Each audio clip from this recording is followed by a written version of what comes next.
what do you even do if you hear a voice say something about the future? Like, not a dream, but while you're totally awake. And then, hours later, you find out it actually happened. This is way past your average déjà vu. Today's episode is about those 1 in a million moments. We're asking the big question. Can you actually see the future? Or is it just coincidence and a trick of the mind? This is The Voice That Knew, a skeptic's journey into precognition. We are digging into the science, the stories, and the absolute weirdness of it all. We've got 20 episodes to figure this out together. You're not going to want to miss where this ends up. Welcome, everyone. We're glad you decided to join us. Let's go. Okay, let's start with a scenario. You're at your desk, mid-morning, just working. Totally normal Tuesday. Exactly. And then, clear as day, you hear a voice. Not your own inner monologue, an actual external sounding voice. It sounds like a news bulletin. And it says something specific, like, there's been a fire at the old mill on Elm Street. Right. So you look around, nobody else heard it. You even do a quick search online. Nothing. It didn't happen. You just misheard something, you figure. Until a few hours later, when a coworker walks in and says, "Did you hear? The old mill on Elm Street just caught fire." That specific, uncanny experience is what we're digging into today. Not vague feelings, not symbolic dreams, but these rare, waking announcements of future events. It feels impossible to explain. So from a scientific standpoint, where do you even begin? You start with the voice itself.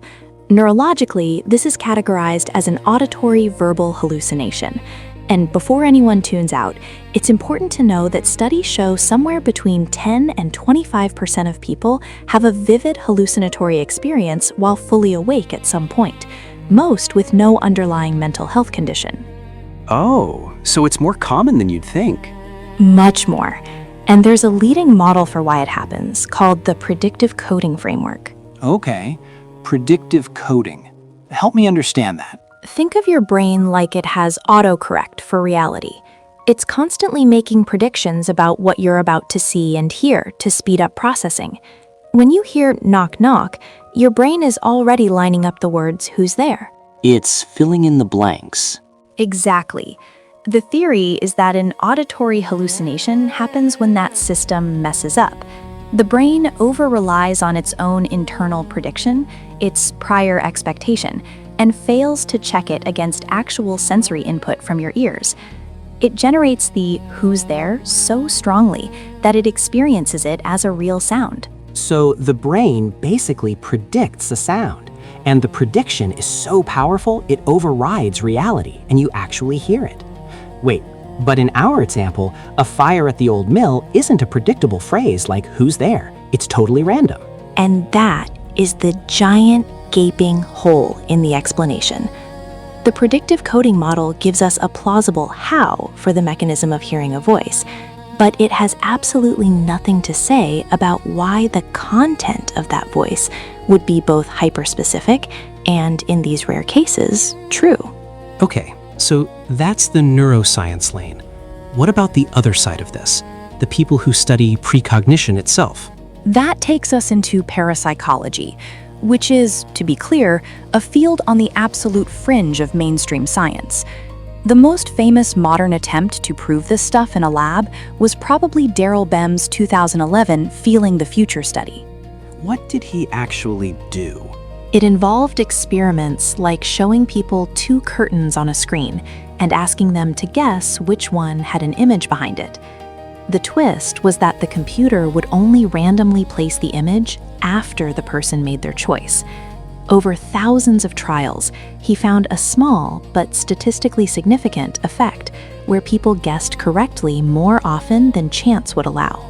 Wait, so their future choice was seemingly influencing a past event, which sounds impossible. It violates our entire understanding of causality, yes, And that's why it caused such a firestorm.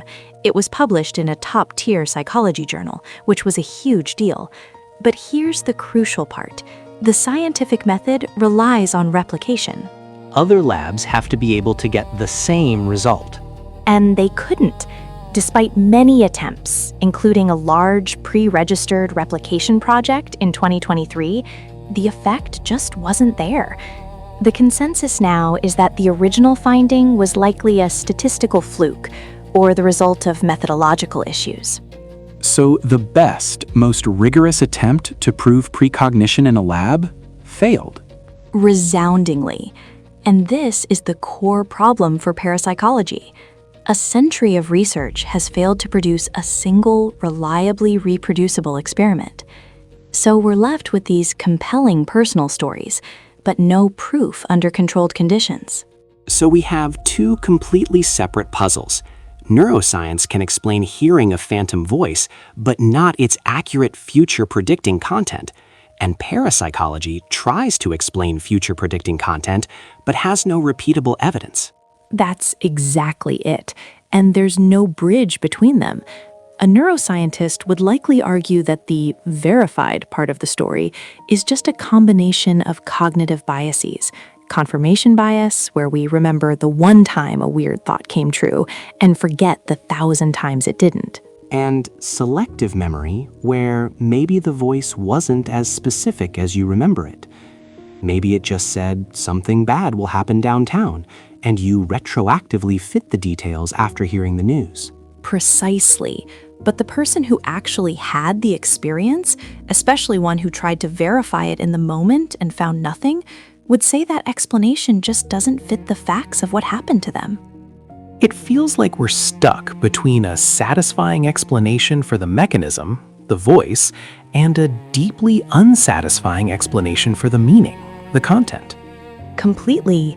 The data for a genuine paranormal effect isn't there in the lab, but the psychological explanations can feel, well, a little thin when faced with a story where someone hears accident at the corner of 5th and Main, and then it happens 2 hours later.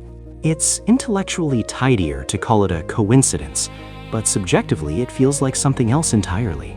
So what do we do with the experience itself? Hearing a voice feels like it should be alarming. Well, this is where some fascinating research comes in. For a long time, hearing voices was seen almost exclusively through the lens of psychosis, like in schizophrenia. But that's changing. Researchers are now looking at non-clinical voice hearers. People who hear voices, but aren't distressed or impaired by them. Exactly. A 2016 study in Schizophrenia Bulletin looked at a group of self-described clairaudient psychics who report hearing voices daily.